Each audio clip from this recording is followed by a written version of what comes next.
We are now in the most important block of the seminar. This is the, everything I have showed you so far, the framework, the sensors, the artificial intelligence accuracy, will be academic exercise without, the field evidence. So I will show you now two large-scale deployments and engineering studies that give us the best picture and of where we are now currently. So the first case of a study is the US Navy deployment. Kubala and colleagues at the Naval Health Research Center published this study in Applied Ergonomics in 2024. They conducted the largest field study of wearable in an operational, maritime environment to the date. Let me give you the scale of this study.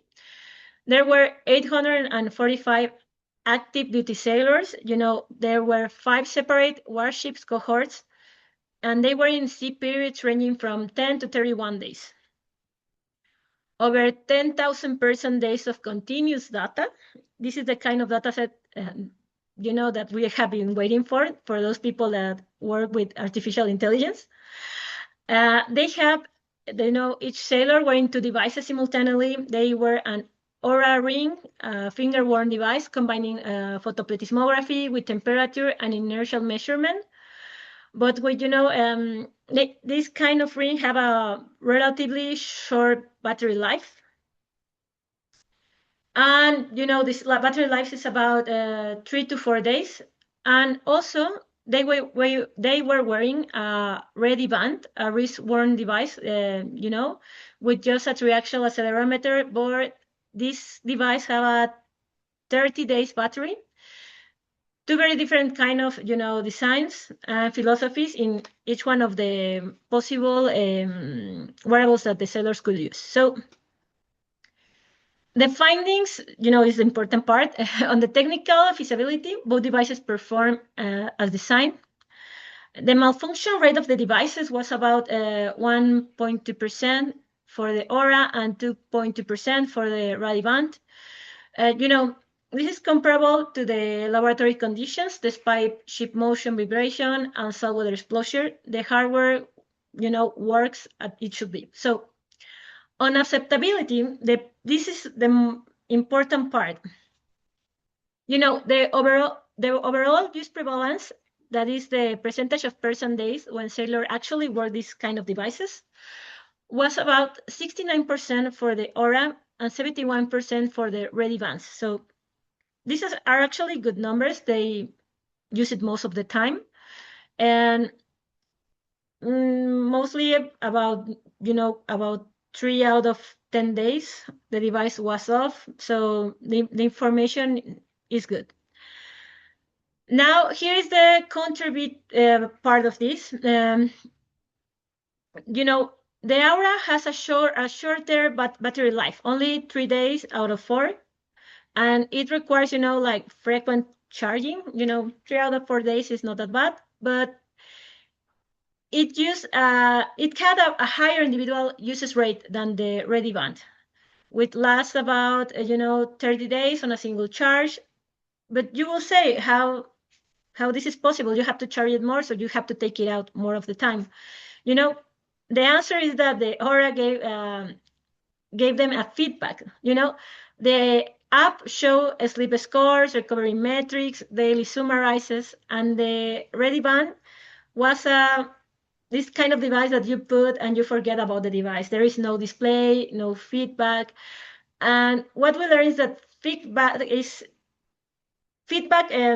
drives adherence from the people.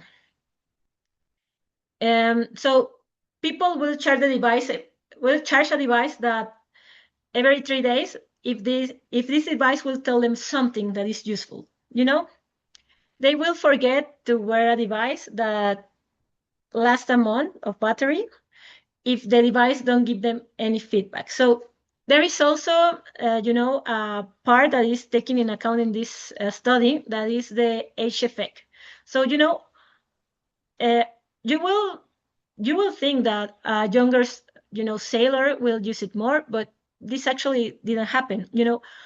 Older sailors tend to use both devices more consistently and reported less interference with their work than younger sailors. Younger sailors, despite a higher general tech fluency, they tend to engage more with the physical work where wearables can be damaged, knocked off, or get in the way of work. So this is an interesting part of this study. So what the Navy teach to the industry? So what I can find from here are 4 lessons that I think everyone in the industry professional in this webinar should take to home. The lesson 1, is form factor must match, the job. A wrist device fail in a sailor that is doing a manual work in a confined space. So you choose the form factor for the task that a person actually performs. So lesson 2, user feedback, driver adherence. A device that give, the user something in return are tend to want more. So even when they require more maintenance, like such the Aura Ring versus the Ready Band, this is concrete. If the device gives you some feedback, you will use it. So the lesson 3 in here is that one is uncomfortable, one cohort from the US Navy lacked onboard research staff. So Aura used that in the cohort collapse. So technological adoption is not just hardware rollout, it is social process that requires people on the background, training, and continuous engagement. So you need someone to tell what is the advantage of using this device, someone that tells them how to use it properly. So this is one part. So also we have the lesson 4, that is genuine workforce demand exit. 2/3 of eligible sailors voluntarily participate. The crews, actively want this kind of tools, but trust has to be earned, and you need to bring them into the study for the next step. So they need to know what are the benefits from this kind of studies. So now we have this case of a study that is the Korean pilot study. It was performed by Kim Park and colleagues at Busan National University Hospital, and they published a smaller but a clinical reach pilot study in healthcare during 2025. They have 11 Korean male seafarers wore the V-band, wristband, for 12 weeks during onboard operations. So the clinical findings are interesting in here. Systolic blood pressure decreased from 137.09 to 124.36 millimeter of mercury over 12 weeks.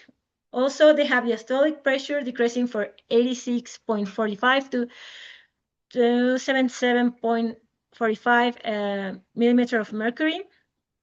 Both are, statistically significant at P equals, 0.011. An average weight reduction of 1.19 kilograms. Device satisfaction moderate to 6.73 out of 10. This is the first study that demonstrate clinical meaningful health improvements in seafarers using wearable, mediated interventions. So they actually use the feedback from the device, and they tend to take care more of their health. So now the authors were, really honest about the limitations and what we need to do in order to improve this kind of stuff. With only 11 participants and no control group, you can attribute the blood pressure reduction just to the wearable device. The simple fact of being also observed changing behavior, so people tend to, take care more of themselves. Voluntary recruitment also introduces some selective bias. The depression and stress scale were only collected from 5 subjects, so device adherence was about 14% days unworn, meaning that the device was off about 1 day of a week. And Even though with all these limitations, this kind of study still matters, you know? It demonstrates operation feasibility. It can capture clinical meaningful indicator. It shows that crews can be trained to use these devices with reliability.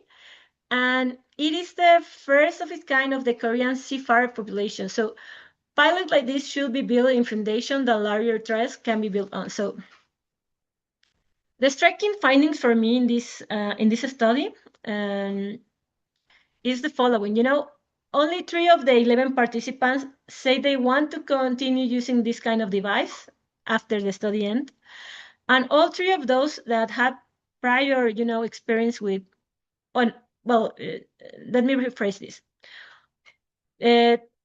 From this population, 3 had prior experience with this kind of wearables. So the 11 who weren't, you know, like new to this kind of wearables say no. So they did not want to continue.